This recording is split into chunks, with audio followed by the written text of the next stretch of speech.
안녕하십니까, 박병욱입니다. 18일 날 화요일 날 이제 파업을 했죠. 의협에서 주도적으로 해갖고 파업을 했는데, 본인들 주장은 5만 명이라고 그랬는데 아마 경찰에서는 5천에서 12,000명이라고 얘기를 했습니다. 또 그리고 동네 의사들도 파업을 했죠. 개업 파업을 해가지고 예를 들면 18일 날 서울 마포구에 사는 A씨는 아침부터 문연 소아과를 찾는 애를 먹었다. 20개월 아들의 열이 39도까지 올랐는데 주변 소아과 5곳 모두 휴진이었다. 우리 이쪽으로는 휴진을 못 봤는데 마포구에는 유난히 많았네요. 진료 중인 옆 동네 소아과 한 곳을 겨우 찾았지만 환자가 몰리면서 오전 진료가 불가능했다. 그는 의사들이 휴진하더라도 아픈 아이는 돌봐야 하는 거 아니냐며 배신감을 느낀다고 했다. 경기 수원에서 환자가 많은 곳 중 하나로 꼽히는 한 소아청소년과도 입구에 병원 사정으로 휴진합니다. 라는 문구를 붙였다. 지역 맘카페에선 휴진병원 리스트와 함께 환자를 볼모로 못하는 짓이냐, 불매운동해야 된다 등 비판 댓글이 쏟아졌다. 부산 강서구의 한 산부인과도 휴진에 산모들이 불편을 겪었다. B씨는 오늘 가야 하는데 갑자기 휴진이라니 당황스럽다고 했다. 정부의 업무 개시 명령을 피해 아침 일찍 잠시 환자를 받은 꼼수 휴진, 반차 휴진도 잇따랐다. 뭐 핑계도 여러 가지 돼 있더라고요. 보니까 뭐가 고장 났느니 어떤 연수교육을 간다더니 무슨 이런 핑계를 해가지고 동네 병원도 휴진을 했습니다. 자, 이런 상황에 대해서 우리 정부에서는 윤 대통령 환자 저버린 불법 행위, 엄정 대응 불가피 이렇게 하고 이번 조치는 국민들 입장에서는 정부로서 할 일을 이제 겨우 좀 정확히 하나 처리하는 것 같습니다. 의료개혁 흔들림 없이 매진할 것. 정부 극단적 경우엔 의협 해산. 윤석열 대통령이 18일 정부는 국민의 생명과 건강을 지킬 책무가 있는 만큼 환자를 저버린 불법 행위는 엄정 대응할 수밖에 없다고 했다.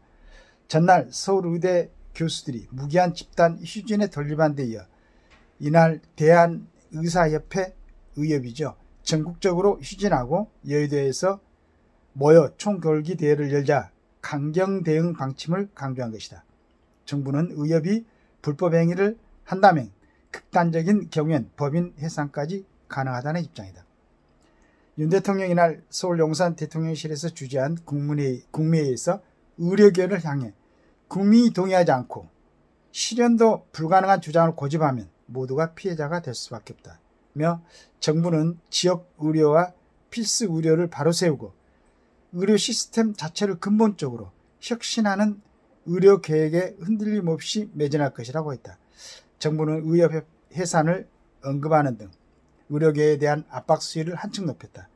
전병왕 보건복지부 보건의료정책실장은 이날 브리핑에서 의협의 집단 진료 거부는 협회 설립 목적과 취지에 위배되는 행위라며 위반 여부에 따라 단계적으로 시정명령을 내릴 수 있고 시정명령에 따르지 않을 경우 임원을 변경할 수도 있다. 극단적인 경우에는 법인 해산까지도 가능하다.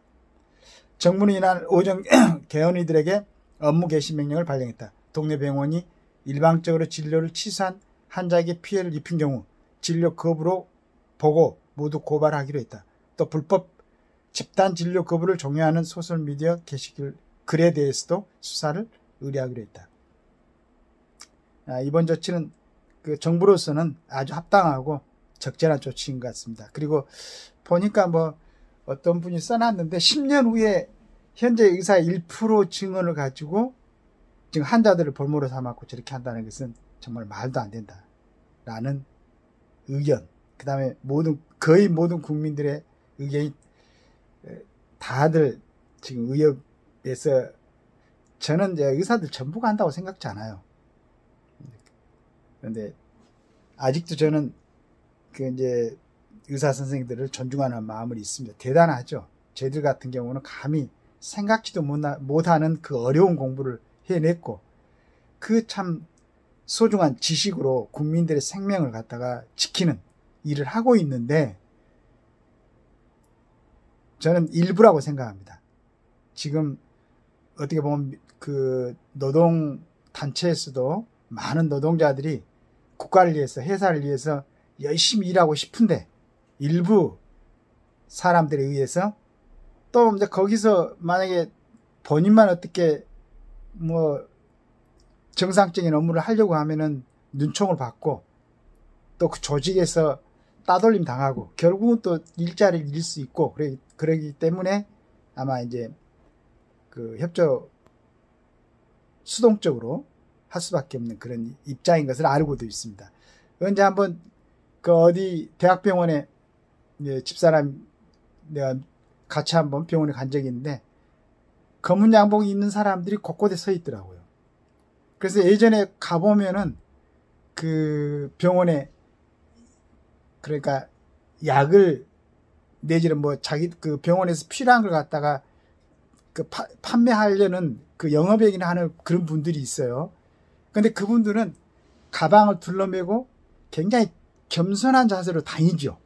그게 금방 눈치챌 수 있습니다. 그리고 이제 진료실 앞에서 대기하고 있다가 잠깐 시간을 그 이제 타서 들어갔다가 잠깐 나오고 뭐 이런 걸 봤어요. 그래서 아, 저 사람들이 의사들한테 저런 걸 갖다가 이제 안내하러 왔구나 이랬는데 그 앞에 있는 게 아니고 통로 쪽에 두세 명씩 이렇게 양복 입고 여러 사람이 처음 봤어요. 한 2년 정도 이제 가끔씩 병원에 이렇게 다니고 있는데 그래서 아, 저 사람들이 지금 파업을 주도하고 있는 사람들이구나 이걸 느끼겠더라고요. 감시를 하는 것 같은 느낌도 있고 병원에서 근무하고 있는 의사들을 또 이제 이렇게 좀 눈총을 주는 경우도 될 수도 있는 것 같고 여하튼 대통령이 직접 이렇게 과감하게 이런 건 정말로 그러니까 이제 뭐 법에 없는 걸 억지로 하라는 게 아니고 기왕에 정해졌으니까 그것대로 좀 제발 좀 힘 있고 정치하고 이런 사람들한테도 법대로 좀 적용했으면 좋겠어요.